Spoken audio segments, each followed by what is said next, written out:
Welcome. Thank you for joining us today. A very, very rare afternoon show, but we had some things come up. Obviously, with the week of Christmas and things as such, shopping and running around.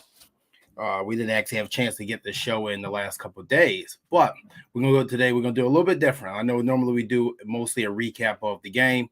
Today we'll quickly touch on the Bills Cowboys, what we felt about that performance from the offense and defense, specifically that guy James Cook.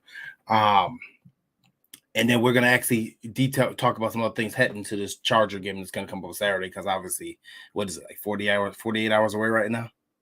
So, yeah, 48 hours away. A little more than 48. Right, so short week coming up. But yeah, guys, obviously the Buffalo Bills dominated the Dallas Cowboys 31-10.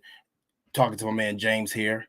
A game that you were never actually worried about from the beginning of the season. I can say if there's one person on this planet, Orange Bills Mafia, that said, I am not worried about the Dallas Cowboys at one point when that schedule released, it was you the entire time. Why, and what do you think happened during this game? As you know, when we all looked at the schedule, first, happy holidays, everybody.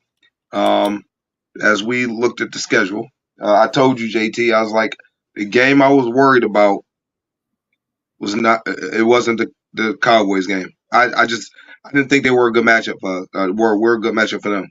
I knew they would have problems with us, and coming up here taking that trip, I never ever were. I said it before the season even started. That's not a game. Everybody kept talking about the brutal stretch. I didn't consider it brutal because I didn't think they would be an issue for us. And you didn't think KC would be either, right? What was that? You didn't think KC was either. Nah, I wasn't too worried about them either. Now, the Chargers game with Herbert would have worried me a little bit. I think that changes everything. But I knew that Dallas wasn't particularly good against the run. They weren't a great run defense, but they are Micah Parsons and them, they get after that quarterback. If you're going to sit back there, you're going to throw the ball 40 times a game, they're going to give you some problems, right? So I knew that if we can run the ball, and then at that time, we had that tandem, right, where it's supposed to be Damon Harris and Latavius Murray with Cook. So I figured that would be it, but it ended up being Ty Johnson. Obviously, Cook had a phenomenal day, which I've been calling all year. I said he was going to have an explosive game of 150 yards or more. That was coming. Yeah. He was due. Called that out as well. So Cook, he did well. Ty Johnson did well, even with a banged-up shoulder. And Latavius Murray had some effective plays as well. So I knew if we were able to come out and do that, I knew we'd be fine. I knew our defense would be up for the task as well. Well, that's the biggest thing about, this team is we've been talking about identity, it feels like, for the last couple of years. Now, obviously, we know that we've been a pass-happy team, a pass-first team under the leadership of Brian Dable for multiple seasons, and then switching over to Ken Dorsey for a season and a quarter, if you want to call it that. This is the exact identity that Sean McDermott has been looking for. This run game, ball control, and I actually have some numbers that I'm going to go over today that I researched myself here, and even had to use Mud Dog this time around. When I looked at research to myself, that I'm going to be dishing out to just show just how dominant the Bills' run game has been. And when we get to the James Cook portion, I'm going to bring that up. I thought that end of the day, rainy weather, I thought this was going to be a reminiscent. I'm sorry, let me correct myself. This reminds me of when the Bills played the Cleveland Browns multiple years ago in Cleveland with windy weather. When they played Baltimore and we lost to Lamar Jackson and those guys, and they came to Baltimore a couple of years ago too in the Brian Dable. And we sitting there in pouring rain, throwing the football 40 to 50 times.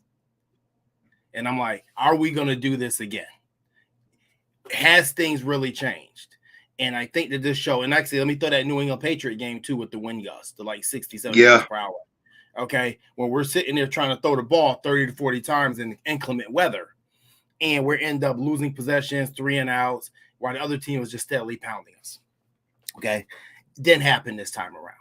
They went in there, they came in with a purpose, and they punched the Cowboys in the mouth early, and the game was over. The game was over in the second quarter. The Cowboys threw in the towel, and I'm not saying Dallas is not a good football team because I don't think Dallas is overrated. I still had my preseason prediction of the Bills and Cowboys in the Super Bowl, and I'm still sticking with that. As crazy as it may sound, I'm still sticking with that prediction. Okay, I don't think they're overrated. I think this is one of those games where I said it last week. If they beat the Eagles, they may come into this game and this may be a letdown game for them. Okay, it's going to be a letdown game for them because when you come off a big win against especially a rival and divisional opponent, and that they tied the Eagles' record last week as far as the top of the NFC East. When you go to a road game to an opponent that you're not familiar with, that you only play every couple of years, sometimes it's a letdown. I think that's kind of what happened to Dallas here, besides getting steamrolled by that Buffalo Bills offensive line. But nonetheless, shout out to that defense. Absolutely terrorized the Dallas Cowboys, holding Dak Prescott to 134 yards, 1 interception. They got a touchdown late. It was pretty much garbage time. And I'm going to be honest with you, James, I actually thought that it was pretty surprising to see Dallas keeping their starters in the game in a 31-3 game with 5 minutes left, trying to get a touchdown on the board. And I'm like, you're risking Tony Pollard, CeeDee Lamb, and Dak Prescott here, and one of those guys go down and change their season. Shout out to that defense. Held CeeDee Lamb to 53 yards receiving, seven catches. Like I said, I think a lot of that came on the last drive. There's a lot of garbage yards there. Kept Micah Parsons at bay, pretty much nullified him in the passing game, let him run free on the running game, ran through his gap, let him chase the play down from behind. Just brilliant game plan from Joe Brady. Brilliant game plan from Sean McDermott to just completely nullify the offensive and defensive side of the Dallas Cowboys. What? We got to talk about my guy, James Cook, man. This kid is, as the heading says, is becoming the star that the Bills needed. I don't know if we've seen a tear like we've seen over these past 2 or 3 games since that road trip to L.A. that Shady McCoy had when we played, I believe it was the Rams, the Chargers, and I forgot who the other team was a couple of years ago, where he just really went off. Yeah. This is exactly what we drafted him for. This was going to be the difference between his speed was going to be the difference between what Devin Singletary gave you, what Zach Moss gave you. It's the explosiveness. It's the every play can be 6. James, you got to talk about a guy Cook, man. Man, he's playing lights out. He's doing everything you could possibly ask for. He's catching the ball. He's running the ball in between the tackles. He's running it outside the tackles. He's doing everything, and he's not studied. He's not pitter-patting his feet. He's always getting vertical. He's making very, very strong, powerful moves. He's keeping his feet moving, and he's also always falling forward. He's not falling backwards. He's not trying to run east and west a lot, going backwards. He's been very productive, and we got to give a shout-out to that offensive line. I've always been a Spencer Brown guy. I've always been pounding the table for him, and that dude is playing really, really well. I think that we really got a very good rookie. Shout out to Sean McDermott for I wouldn't have had the nerve to play a rookie. I ain't going to lie. I would have probably started Bates and then slowly brought the rookie along. I'm happy he playing him. He threw him right in the fire. Obviously, Connor McGovern, he played against his old team and dogged him. Deion Dawkins, bounce back year. And Also, Mitch Morris. We all talked about Mitch Morris being a cap casualty at the end of the year. I mean, that's a discussion we all got to have now. I don't know if it's an easy decision. You know, I love the way the offensive line is playing, and I got to ask you this question: in all years of football, have you ever seen a grown man, get blocked 18 yards down the football field? I have a couple of times, yes. Very rare, though. It's extremely rare, especially at that level. Okay, I actually went back and had to watch the clip of Deion Dawkins block on Damone Clark multiple times because I actually really wanted to count the yardage that he pushed him back. It was a total of 18 yards. And then he pancaked him at the end, and then he went out with an injury. Okay, 18 yards is the total of the yardage he got pushed back. But I want to give these numbers, okay, about James Cook and his last couple performances. So James Cook has totaled for 362 total yardage of the Bills' offense in the last 3 games. Out of the Bills, 678. That's good for 53% of the Bills' offense over these past 3 games. Okay, the Bills just rushing in general, running the ball in general, has totaled for 557 yards over the past 3 games. Out of there, 1,183 total yards. That's for 47%. That's more balanced than we've probably ever been. It's always seemed like it was always a 65-35 split under Dable and then the Dorsey last year for the quarter of the season. Okay, and the big thing is it's not all Josh this time around. I think that's the biggest thing about it. When you talk about running the football, Sean McDermott has stressed multiple times over the past couple of years, ball control, taking care of the football, but also time of possession. Over the last 3 games, the Buffalo Bills have controlled the football for 110 minutes of a football game compared to their opponents, 75 minutes. That's a 35-minute difference of possessing the football. That's an eternity. That's wearing defenses down. That's 7 to 8 minute drives when they have the football. This is the type of football that Sean McDermott has been asking for 3 years. He could not do it, actually 4 years. He couldn't do it with Brian Dable. Brian Dable was too tenured for him to just tell Brian exactly what to do. They were butting heads on that subject, okay? Brian just wasn't going to do it. He'd do it for a game or 2. He wasn't going to do it. He wasn't going to commit to it. Ken Dorsey came in. Maybe this was the issue with Ken Dorsey. Ken Dorsey did the same thing. Now we have Joe Brady, okay? And Joe Brady is finding a way to give Sean McDermott what he wants while still putting points on the board, and that is protecting the football, time of possession, and wearing defenses down to the point where your defense stays fresh. When you have this type of time of possession disparity, 110 minutes to 75, that means one team is fresh, especially on the defense side of the ball, and one team is tired, tired. Absolutely. That means you getting whooped on. You heard me? You getting whooped on, JT. Old-fashioned butt whooping. Yeah. Yeah. Absolutely. Like, if I asked you, James, if we had a game where Josh Allen throws for 75 yards, and I said, and we would win that game by 21 points, would you believe me? No. I would get you. I would talk to you as a friend and say, "Yo, we need to get you checked out." Because that is something going on. Yeah, man, that was something, wasn't it? I didn't expect that. I ain't gonna lie. I love to see it, and you know what? The other thing is, it's not just James Cook either.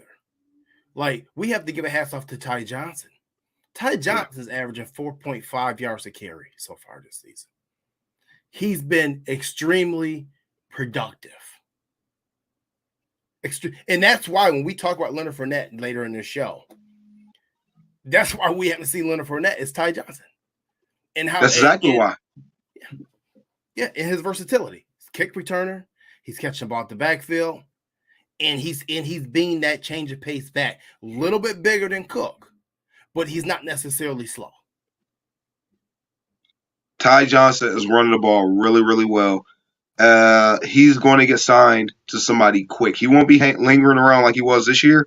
I know he's bouncing back from an injury, but he's going to be signed super quick by somebody, like super, super quick by somebody. Ty Johnson's playing really well.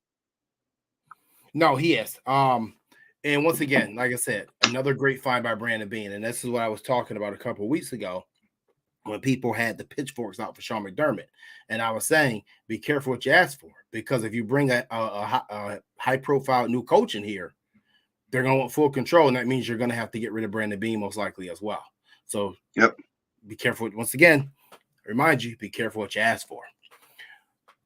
No, honestly, man, James Cook is just he's opening my eyes. It was a hell of a draft pick when the Bills took him. It was a different type of back. And we always talk about the wear and tear. Like, obviously, we talk about when guys come out of colleges like Georgia and Alabama, the wear and tear. He has no wear and tear. Fresh. Didn't have a lot of carries.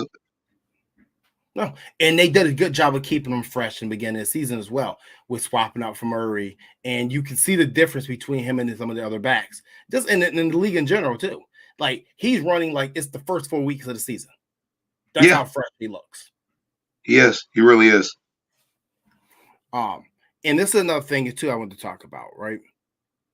Everybody was jumping down Sean McDermott's throat for benching this guy for the series he was benching him for, the fumbles, the drop touchdown. And people said, no, why are you doing that? He's dynamic. Yeah, keep him on the field.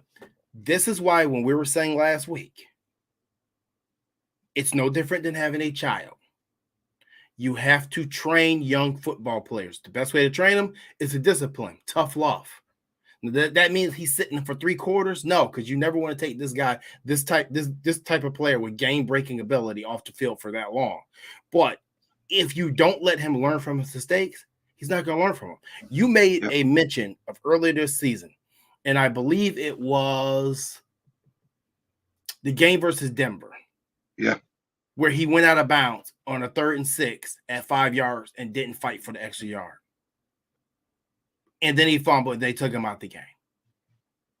I haven't seen that in the last couple of weeks. Yeah. That's the point of benching somebody. You're either going to see somebody who's going to stand up to the challenge or somebody who's going to fold. So you're going to find out if you got a fraud or you're going to find out if you got a baller. And you got to do that to set the tone and expectations, because if you don't do that to him, how can you bench anybody else on the team for making a mistake? How? If somebody else makes a big mistake, how can you bench him if you're not holding him accountable? You got to hold him accountable just like anyone else, especially big mistakes he was making. You had to set the tone. So where do the Bills go from here with him? Do you dial back the usage, or do you have 3 games ahead of you? You got the Chargers, you got the Patriots, and you got the Dolphins.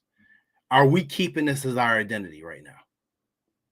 I think you got to keep your foot on the gas, because you're fighting for a division crown still, where you can get you can win the division, and that's a guaranteed playoff spot, right?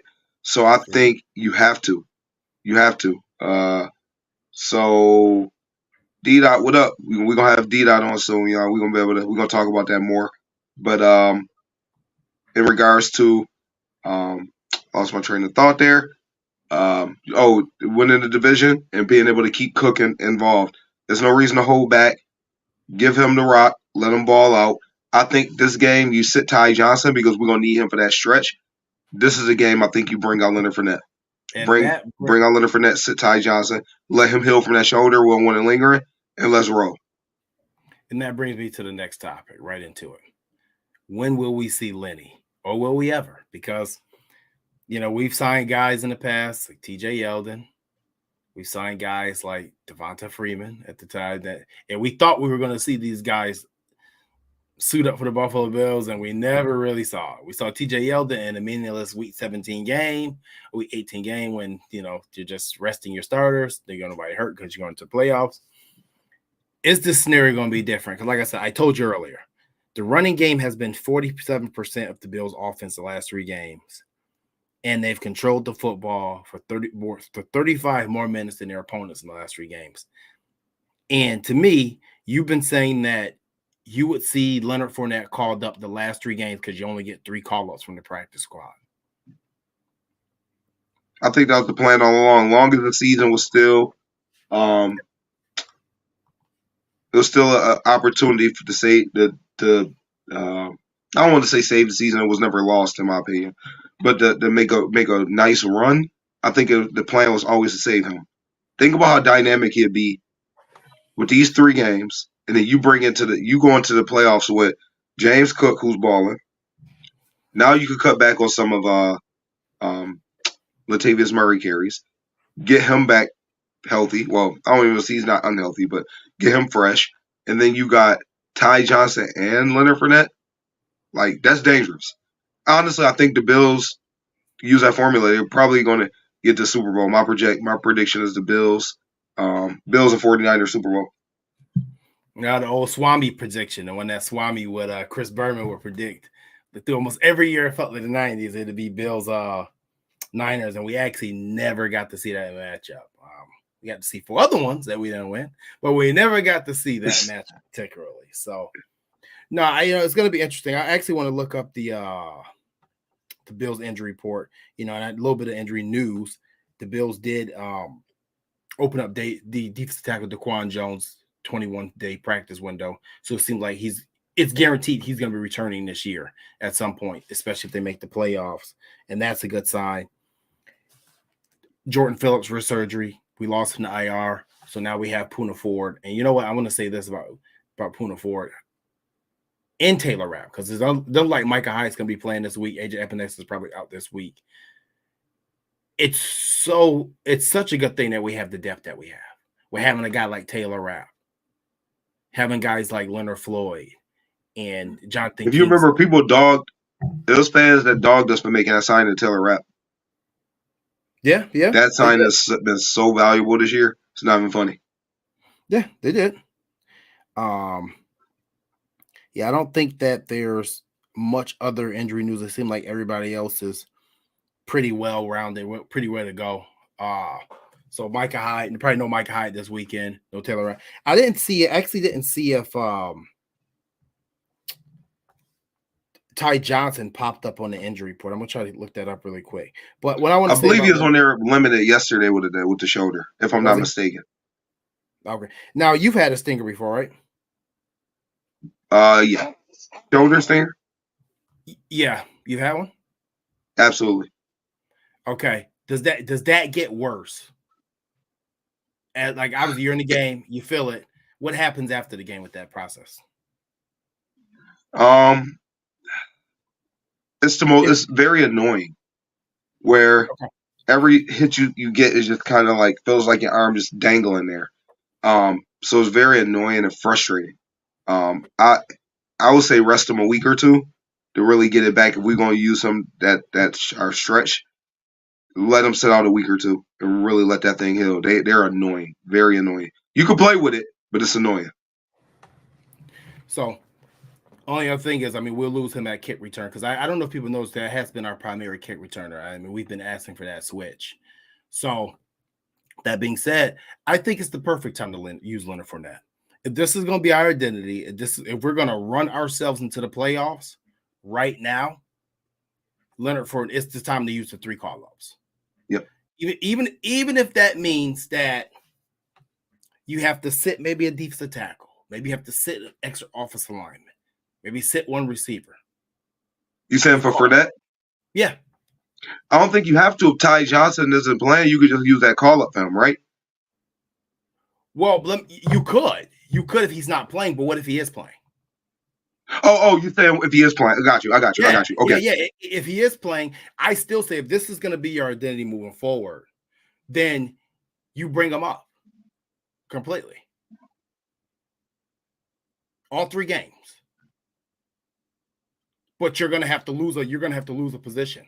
So yeah. Maybe you don't activate an extra safety with Micah Hyde possibly being out. Maybe you don't activate an extra defensive end with AJ Epinesa being out. We know how Sean McDermott likes to run at least 25 defensive ends each week. But I'm just saying, maybe that's what you do. Well, if Ty Johnson is playing and Micah Hyde is out, I think that kind of takes care of itself. Where you will elevate Leonard Fournette, Hyde is already out, right?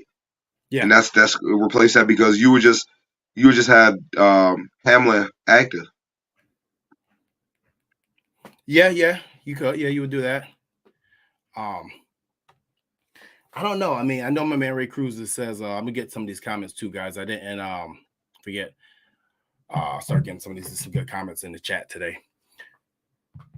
I don't know, man. Like I said, I just think for these last 3 games, even if you're gonna run him, Latavius, Ty, and Cook, if this is gonna be identity, I say you do it. Because let's be honest, we're still getting absolutely nothing from Gabe Davis. And as long as we get nothing from Gabe Davis, we have to run the football. Absolutely. Like I said, I gave you the numbers here. 47% of the offense lately. So it's just to the point where we have to run 4 backs with the way Gabe Davis is playing. And I didn't even check. Did he give us another goose egg the other day? Yes. There's another one. I'm telling you this. He's going to have a 100-yard game coming up. Watch. Well, shit, I hope so. Excuse my language. I mean, it seems like he owes us at least about we got about 500 yards from the season right now, about 585, somewhere around there. He got that much? Yeah, well, yeah, he had a couple games where he had over 100 yards, and then he gave us goose eggs other ones. You know, $150, and the third $150 right there. That, that's $450 right there. Yeah. But I tell you what, man, he's doing some damn good run blocking.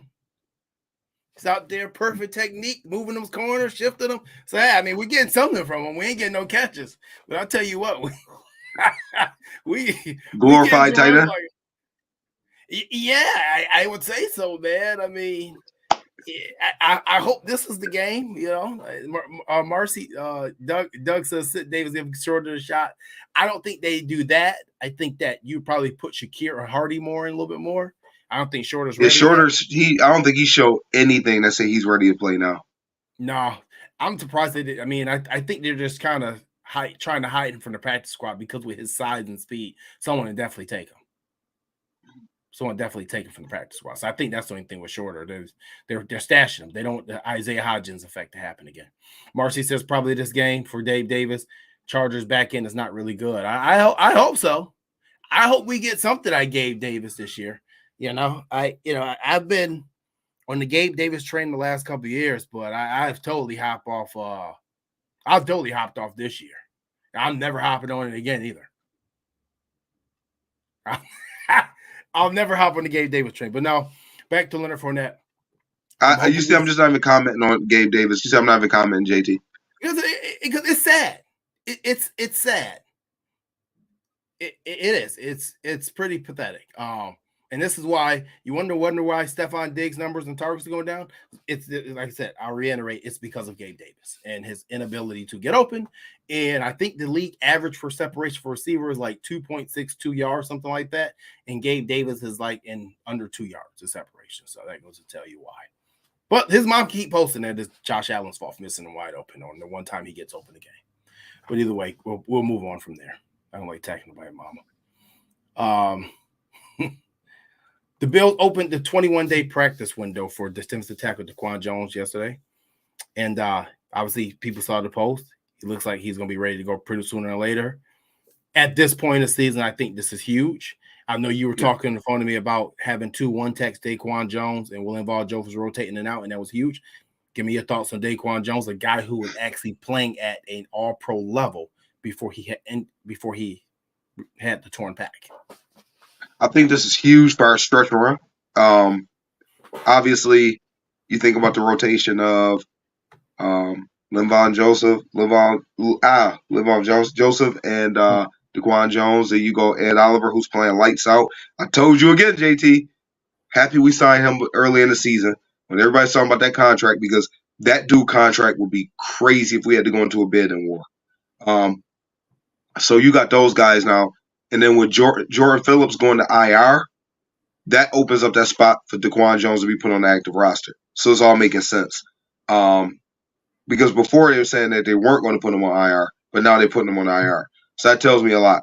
I'm super excited that he's able to start practicing and potentially come back because he can give us a big time boost. Even if he don't play this week, maybe we elevate one of those practice squad D tackles this week.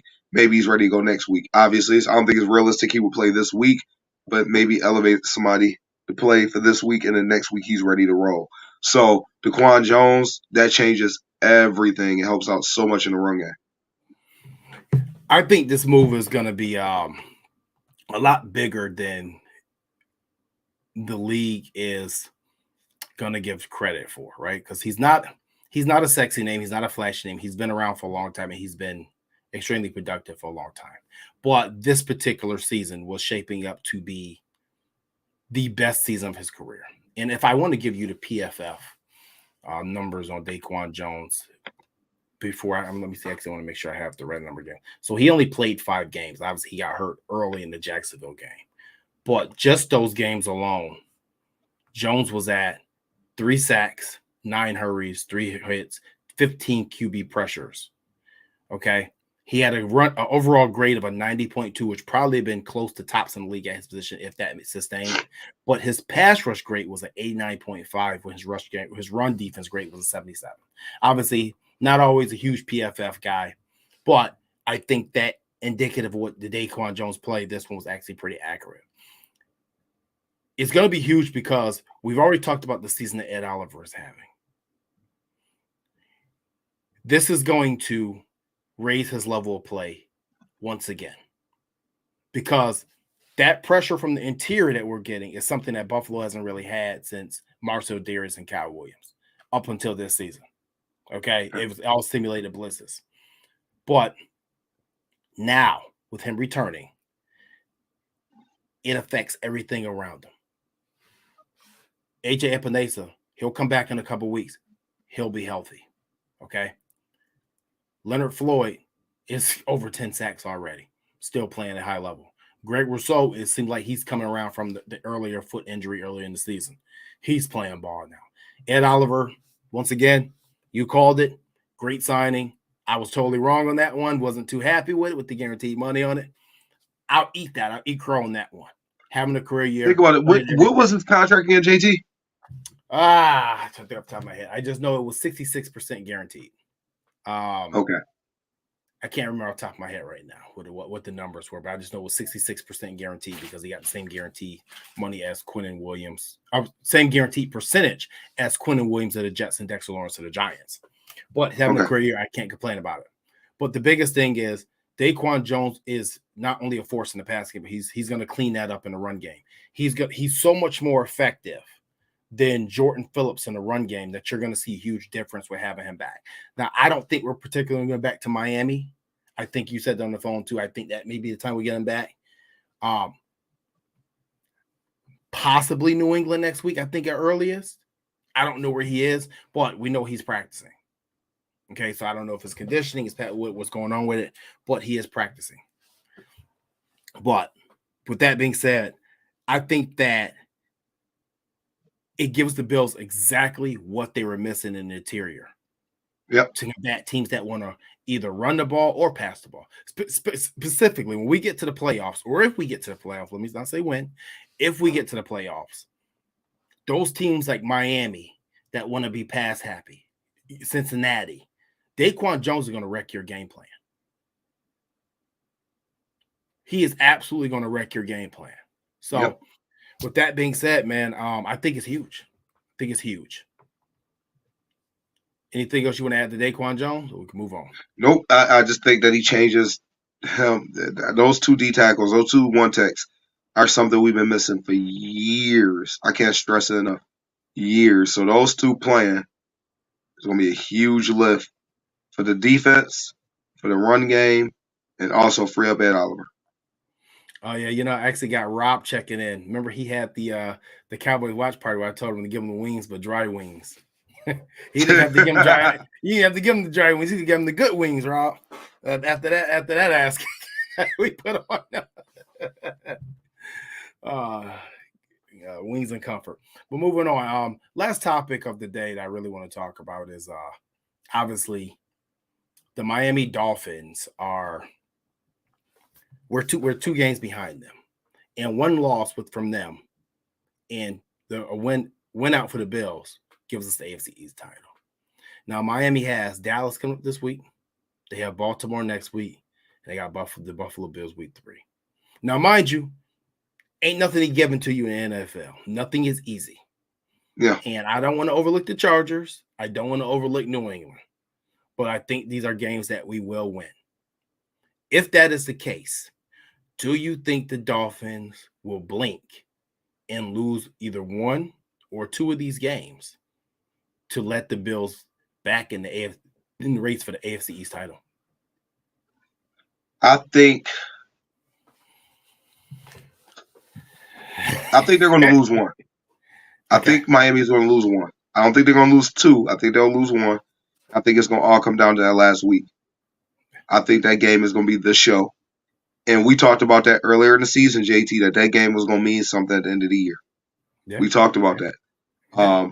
Now, let me ask this. If Miami lose 2, we still got to beat them week 18 no matter what, right?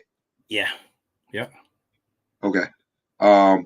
It's just that it puts them behind us at that point in time. Yeah. Yeah. But if we had to both had the same record. Yeah, they win. Yeah. Okay. They win the tiebreaker. So I will have to say that I don't even think they will have home field advantage in Miami. One, the weather's gonna be pretty damn good. Number one, and two, Bills Mafia gonna travel deep. So I really don't even know if they have a home field advantage. To be quite honest with you. So I think they'll stumble one game, and I think it's gonna come down. The Bills got to take care of business. I think New England is gonna be a tough game. We got to come and put them to bed early. They're not gonna just lay down. I think this game, the Chargers gonna come out. They got smacked around, man. They are gonna come out with some pride. Like these dudes gonna care. I don't think it's gonna be easy. We got to battle a little bit. Hopefully we end up blowing them out. But I think it's gonna be. They're gonna apply some pressure at first. They are. They're not just gonna bow out. So, but I do think Miami will stumble. I think we'll be all right in there. All right. So I don't know if you saw the injury report yesterday that all 5 of Miami offensive linemen were in injury report and did not practice yesterday, including center Connor Williams, who tore his ACL and is gone for the season. Yeah. But all 5 starter linemen did not practice, were on the injured list. And you're getting ready to face the Dallas Cowboys, who has a fierce pass rush. We kept them at bay. And I don't know if Miami going to see some things on film, but I don't know if it's in their best bet to let Marcus Parsons run free like we did. A little bit different team build makeup there, okay? Then you have the Baltimore Ravens, just as fierce defense, another strong defense. And let's not forget that Miami started making it around last season after coming back on Baltimore in that game in Baltimore last year. All right? A little something to prove there. Sure, Baltimore didn't forget that. And then you get the week 3. A Buffalo Bills team who's fired their offensive coordinator and has completely changed their identity since the last time you seen them.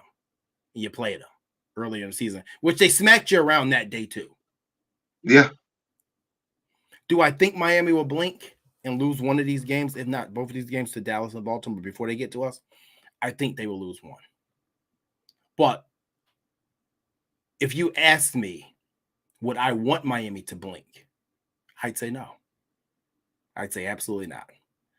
I tell you, actually, I would prefer if Miami won, beat Dallas and beat Baltimore, and Buffalo won, beat the Chargers in New England.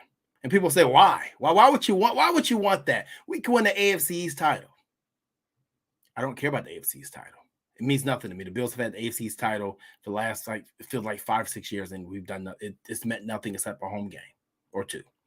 Okay, I'm not worried about this team on the road if we're running the football like this. When you run the football like this, road games don't scare me.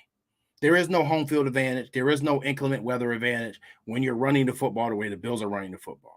And like we talked about earlier, we have playoff Lenny just sitting there waiting to be utilized if we want to go that route. So do I think Miami will blink? Absolutely, because this is the NFL. It's about making money. I ain't saying it's rigged, but I'm just saying this is how things happen. When the schedule makers made that schedule, the Bills played Miami week 18 on purpose this year. And let's not act like they haven't played Miami or the Jets at the end of the season every year, but they knew that this particular game will come down to something probably.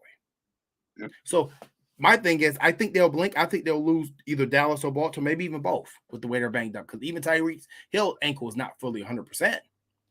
But I don't want him to blink. I want Buffalo to win these 2 games. The Dolphins win their 2 games.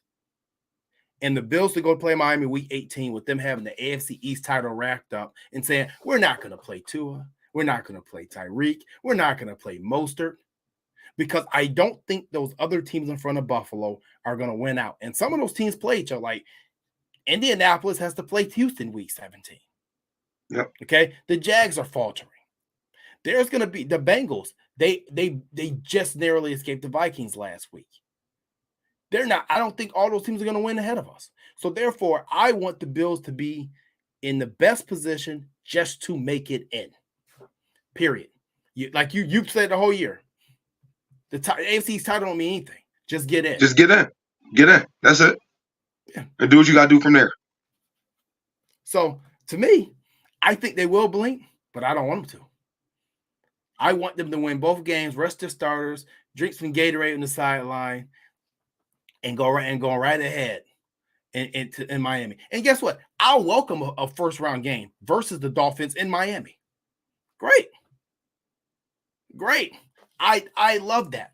Like you said, you put this team in good weather in January and February, I'm cool with it. Fine.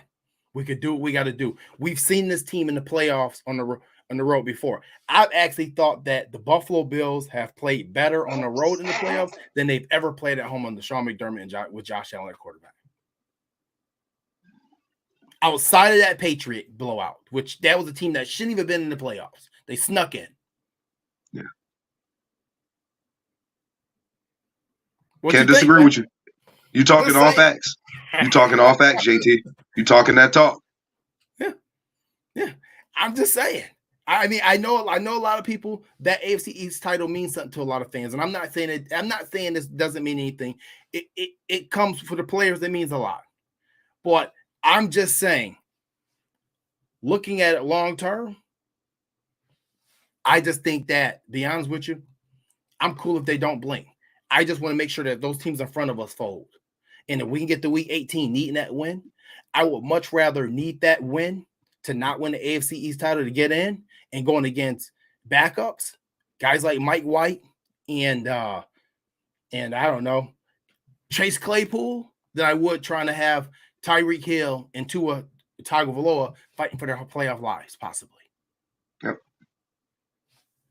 I'm just saying, it's a weird dynamic. That's just how I feel on it, though. I think you got a strong point there, JT, but I think we both agree they're gonna stumble, and that game is gonna mean everything week 18. They will. Like I said, Vegas can never not make it not interesting. Okay, it's always gonna be interesting. You know, it comes down to money. You know, by the way, Florida State is still not in the college football playoff, and I will be boycotting and will not be watching any of those games. Throw that in there again. I'm still pissed about that. Just saying. Just still pissed about it. I'm not watching not one of those games. Maybe I'll sneak in, maybe a little bit, but I'm planning on trying to boycott it if I can. But yeah, we're going to see. And actually, so I'm going to get some of these comments. Ernest says Miami will want to win after we bear some earlier this season. Absolutely. That also plays into my point. Mike McDaniel said at the end of that game to Sean McDermott, I respect the hell out of you. Then what that told me is next time I'm gonna try to come kick your ass.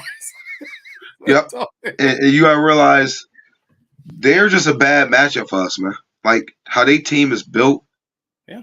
They're more built to beat the Chiefs 2 years ago than they are to beat us this year. Yeah. And you know what, too, with Miami is it's a track meet team. Now those teams are very scary, very dangerous. They're 0 to 100, and in NFL's statistics, they can go from 0 to 21 points real quick. Okay, they're a dangerous team, but when they're getting out muscle and out discipline, out muscle and out physical, then at the end of the day, they kind of seem to falter. Still not a team that I like to necessarily see if we don't have to, but it is what it is. I want to get some of these comments. We got about 2 minutes left on air. Kyle Yeager made a good point earlier, and I didn't get a chance to comment on, but I wanted to go back and catch it. He said our identity depends on the opponent's linebacker crew. When we go 2 tight ends, the opposition has to decide whether to go too heavy or light. You go heavy, we pass with the DKs. You go light, and we will muscle you with the gun ground. And DKs, I believe, means Dawson Knox and Dalton Kincaid. So good point there, Kyle. Absolutely. Very great point, Kyle. Yeah. Doug says Rap was definitely one of the better signings by Bean, especially with high employers showing their age. Absolutely. Kyle also says for me, the stinger didn't linger, but the hit and bruise that caused it did. So he had a stinger as well when he played. I don't know if he played college or high school or semi-professional ball or whatever. But at some level, he's speaking from experience. So I appreciate you on that one. My man Nick Charles says defense will be getting better with Jones. Massive to get home back for the push. Let's see here. He also says Miami's looking at dropping the possible next 3. That's possible. They could lose the next 3 and be out of the damn playoffs. It's crazy. Yeah, they turned it in the wrong direction. They're not looking too hot. Yeah. Chris Buton agrees with me with the crazy theory of helping Miami win, so we get the backups on week 18. D-Dot says, okay, I don't know, JT. It's tough to be a team back-to-back. They had me shook last year. Absolutely had me shook, too, and they would have had 2 of that game. I'm not too sure we would have won the way we played. Just saying. We didn't play good on the offensive side of the ball. John Roberts says Poirier is using the dime more because of his speed. Absolutely. He actually been using a sub-package linebacker, and that has worked out great. But other than that, James, you got anything to add? I know you got to get running here. I got to get running. Oh, man, listen, thank you for tuning in, everybody. If we don't talk to you before the holidays, have a happy and safe holidays. But y'all know we're going to be back. Thank you for tuning in. Hopefully we're coming back to a Bills win, and we talking about how Miami lost, and it's a whole different picture. So stay tuned. Yeah, absolutely. Thank you guys for tuning in as always. Can't do the show without you. So happy holidays to you and your families. Thank you for tuning in to this afternoon show. So whatever you celebrate, whether it's Christmas, Kwanzaa, Hanukkah, or if you don't, that's fine. Spend time, enjoy, stay safe, be with your families, and we will catch you guys next week, hopefully at 9 and 6. And who knows? Maybe James Cook will run for 250 yards. Let's go for the record. Let's go for 300 this week. Let's do it. It's possible. Well, people, we out here. Catch you later. Peace.